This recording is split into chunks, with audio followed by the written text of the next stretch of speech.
मैं बहुत आभारी हूं आप सबका कि आप यहां पर इतनी बड़ी संख्या में उपस्थित हैं। मुझे आपसे कुछ बात कहने का, संवाद करने का मौका मिल रहा है।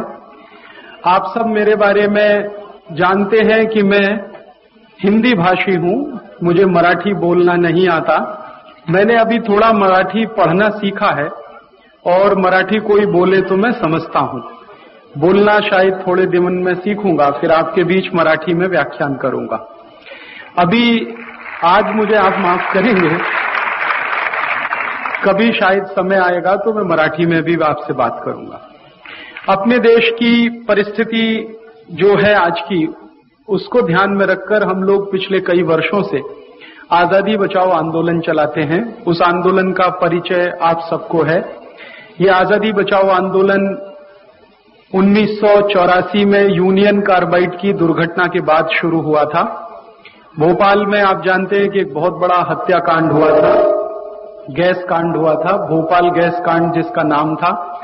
उस गैस कांड में 3 दिसंबर 84 की रात को 22,000 लोग मरे थे। उन 22,000 लोगों की मृत्यु के बाद हम लोगों ने आजादी बचाओ आंदोलन शुरू किया था। और जब ये आंदोलन शुरू किया था तो उस समय उसका एक लक्ष्य था, और लक्ष्य ये था कि जिस अमेरिकी कंपनी ने भोपाल शहर के 22,000 लोगों का खून किया, उसको भारत से भगाना। क्योंकि जिस अमेरिकी कंपनी ने ये दुर्घटना की थी, उस अमेरिकी कंपनी को भारत सरकार कोई सजा नहीं दे पाई थी। भारत सरकार ने तो उस अमेरिकी कंपनी के साथ एक समझौता कर लिया था और उस समझौते के आधार पर यूनियन कार्बाइड कंपनी को माफ कर दिया था।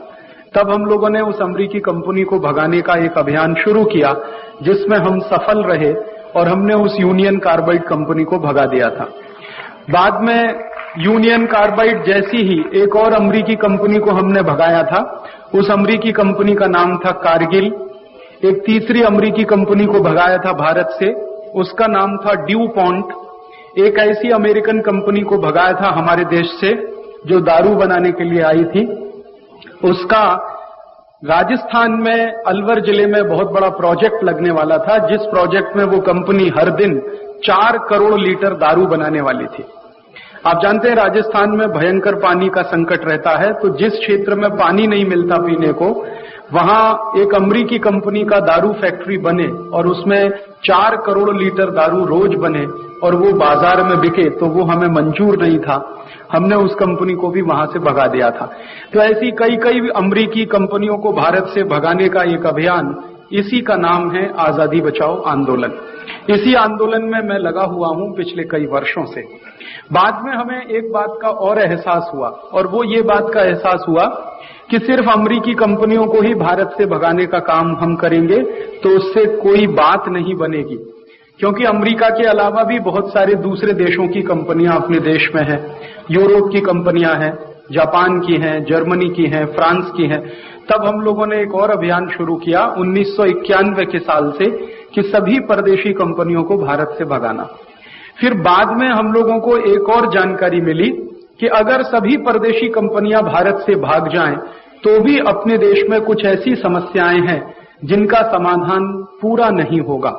तो हम लोगों ने फिर देश की समस्याओं का अध्ययन करना शुरू किया और उन समस्याओं के समाधान को जब हम समझ पाए पिछले 10 वर्षों में, तो हमको ऐसा लगा कि भारत काफी कुछ परदेशी हो गया है। हमारे देश का काफी कुछ परदेशीकरण हो गया है।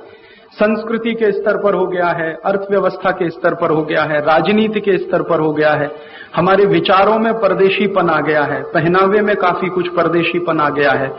और अभी तो आप उससे भी गहरी बात अगर मैं कहूं, हमारी मान्यताओं में परदेशीपन आ गया है।